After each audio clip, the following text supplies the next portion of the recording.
मलाला यूसुफजई के नक्शे कदम पर चलते हुए खैबर पख्तूनख्वा में वाक़ वाशिंगटन स्कूल की ये बच्चियां तालीम हासिल करने के लिए पुरअज़्म हैं। इनके दिन का आगाज़ कौमी तराने से होता है। इन नन्ही बच्चियों ने उम्र से पहले ही नाकाबिले फरामोश सबक सीख लिया है। ये जानती हैं कि तालिबान इनकी आवाज़ दबाना चाहते हैं और ये भी कि तालिबान की पहुंच से ये ज़्यादा दूर नहीं। 5/6 मलाला पर हमले ने स्कूल को गैर मुतवक्के तौर पर बदला है। शुरू के कुछ दिन तो बच्चियां डर के मारे स्कूल ही नहीं आईं, मगर उसके बाद अब मजीद 30 लड़कियों ने दाखिला लिया है। हाल ही में दाखिला लेने वाली 10 साला तस्नीम मलाला से खासी मुतासिर हैं और वो पुलिस में जाना चाहती हैं।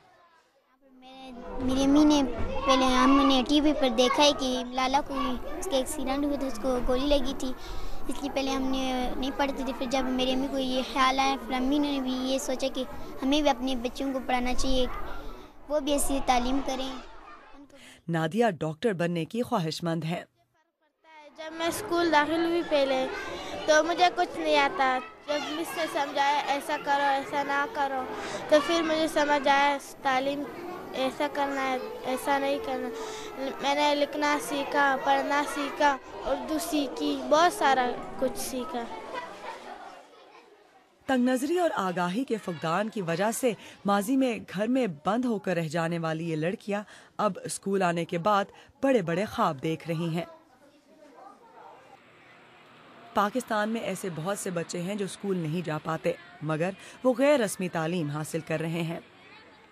इस गैर रस्मी स्कूल में तकरीबन हर रोज 30 से 40 बच्चे पढ़ने आते हैं। यहाँ छठी जमात तक पढ़ाया जाता है।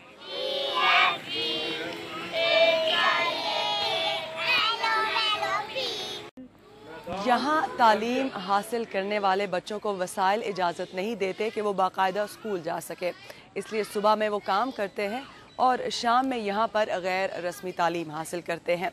लेकिन पाकिस्तान में 2.5 करोड़ बच्चे ऐसे हैं जिन्होंने आज तक स्कूल की शक्ल भी नहीं देखी। बहुत से बच्चों का स्कूल जाने का ख्वाब ही रहा और उनका मुस्तकबिल कुछ इस तरह दिखाई देता है। जनूबी पंजाब में वाक़े ईंटों की इस भट्टी में इस खानदान के तमाम लोग मजदूरी करते हैं, यहाँ तक कि इनके बच्चों को भी खुद अपना बोझ उठाना पड़ता है। पाकिस्तान में गुर्बत और अफलास की वजह से करोड़ों बच्चे मुशक्क़त पर मजबूर हैं ताकि माँ बाप के कर्जे उतार सकें। 10 साला जिनी बहुत परेशान है। अब जाएंगे तो हमारा खर्चा मिलेगा तो फिर हम जाएंगे शेमन लेन, फिर मिलेगा हमारे को पेट में खाना। यहाँ इनको यही सबक सीखने को मिला कि जिंदगी एक इम्तिहान है जिसमें शिकायत की इजाज़त नहीं। Iram Abbasi, BBC news, Islamabad.